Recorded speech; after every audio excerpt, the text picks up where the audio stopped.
Hi, my name is Alison Quinlan. I'm a Senior Research Fellow with the Resilience Alliance. I'm speaking about resilience assessment, where it comes from, its evolution, and some future directions for its continued development.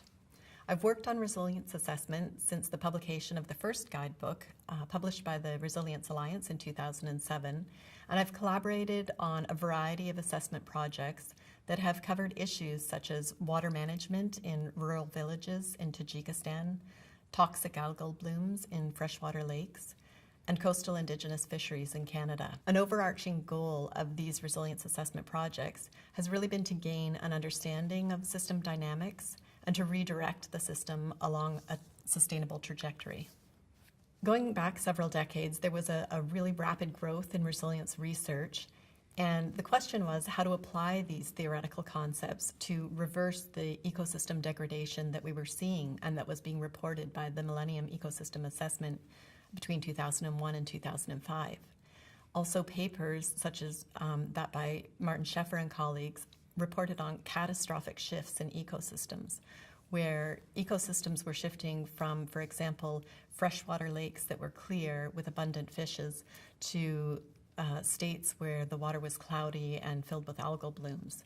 Also, coral reefs that were reduced to algal-covered rubble, and shifts in grasslands to shrubby vegetation. In each of these ecosystems, there was a crossing of threshold, and with that, a loss of ecosystem benefits. And so the question was, how can we apply resilience thinking to help us avoid crossing these thresholds? These case studies and a number of others began to be published in books such as Resilience Thinking, Panarchy, and in publications in Ecology and Society. These classic case studies around fire disturbance in temperate forests, the coral reefs and rangeland shifts, all of these really illustrated how existing management paradigms and practices were failing. And we needed guidance on how to operationalize resilience ideas and move forward with different ways of managing ecosystems. Early papers such as that by Steve Carpenter and colleagues presented indicators on resilience. The paper entitled From Metaphor to Measurement, Resilience of What to What, suggested indicators for resilience, including adaptive capacity, self-organization, and sustainability, trying to move from a descriptive term to a quantitative quality. Another key paper in 2002 by Brian Walker and colleagues was Resilience Management in Social Ecological Systems, a working hypothesis for a participatory approach. And this paper offered a stakeholder-led approach and a framework for assessing and managing social ecological systems that described the system and constructed scenarios and really attempted to try to identify what was it in the system that conferred resilience and made the system more resilient. Carl Fouquet, a few years later, spoke about resilience of social ecological systems as including adaptive and transformative capacities. And this is really at the core of assessing the resilience of social ecological systems. Carl Fouquet stated, "The resilience of a social ecological system is the capacity to continually change and adapt and yet remain within those critical thresholds.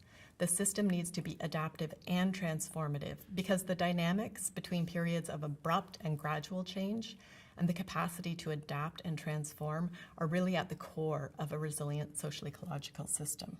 In 2007, we saw the publication from the Resilience Alliance of the first workbook for practitioners with worksheets that you could fill out and questions for discussion and ways to really interrogate the system.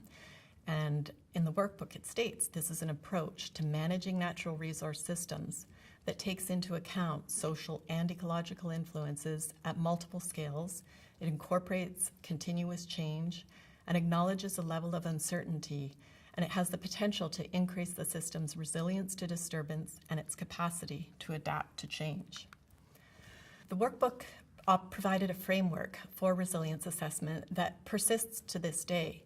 And the basic idea was really to describe the social ecological system and to work toward building a conceptual model of the dynamics of the social ecological system, to understand how influences from other scale could affect the focal system and issues that you were interested in, and to also understand the governance of the system in order to be able to come up with interventions and to act on the assessment and to plan strategies for stewardship and adapting to change. In recent years, there have been some applications of social ecological resilience assessment that have really started to adapt this approach to assessing resilience. Some of these examples include working with and engaging municipalities in resilience assessment workshops in order to create more sustainable food systems. There's also examples of adapting the resilience assessment framework specifically for development to evaluate and fund and design projects in order to improve livelihoods and build resilience in low-lying coastal areas in Bangladesh. Other examples of quantifying resilience, coming up with new methods in order to put quantitative indicators on resilience in large river basins in the US, for example, in order to better understand how change happens and therefore to affect and direct the change into the future. So resilience assessment should be flexible, and there's definitely more than one way to approach it. There are also lessons that continue to be learned to make the process more effective. In the last 5 years in particular, there's been really a proliferation of approaches across disciplines. Not all of these approaches focus on the resilience of social ecological systems. Many of them use different definitions and frameworks of resilience, such as community resilience, development resilience, or disaster resilience. And some approaches are also tailored to specific types of systems or themes like agriculture, coastal systems, rural areas or urban areas, and climate change and development. And with this diversity of definitions and framings for resilience, there's different objectives or purposes for doing the assessment in the first place. The approach is being applied in different contexts, and they're really all experiments and examples and attempts to operationalize and test how to put resilience thinking into practice on the ground. So some of the key lessons that have been learned that we can take forward to continue to adapt and evolve resilience assessment approaches and to prove their effectiveness are that how resilience is defined and how it's framed really carries through the assessment and is reflected in the outcomes of that process. The quality of the process, working with stakeholders and engaging people at the local level, regional level, national levels, is equally important to the quality of the knowledge and information that is brought together in the assessment and synthesized. Shared learning and knowledge co-production is key to acting on the assessment. And there's also opportunities for change that need to be identified from the beginning so that the assessment can feed into these and take advantage of them. Things such as policy windows, planning cycles, and the beginning of new projects or investments. Managing and building resilience involves ongoing learning, and it's really a long-term investment. There's no quick fixes. In thinking about future directions for resilience practice, we can think about some minimum requirements for assessing the resilience of social ecological systems. And this would include things such as using a complexity lens that accepts a level of uncertainty and doesn't assume that change will be linear. Also viewing human-environment relationships as fully integrated social ecological systems and understanding that resilience includes adaptive and transformative capacity. Carrying resilience practice forward again requires us to think a little bit more about the possibility of multiple future trajectories and the need to navigate our way toward sustainable and just futures, while paying attention to the role of agency and innovation in transforming these systems.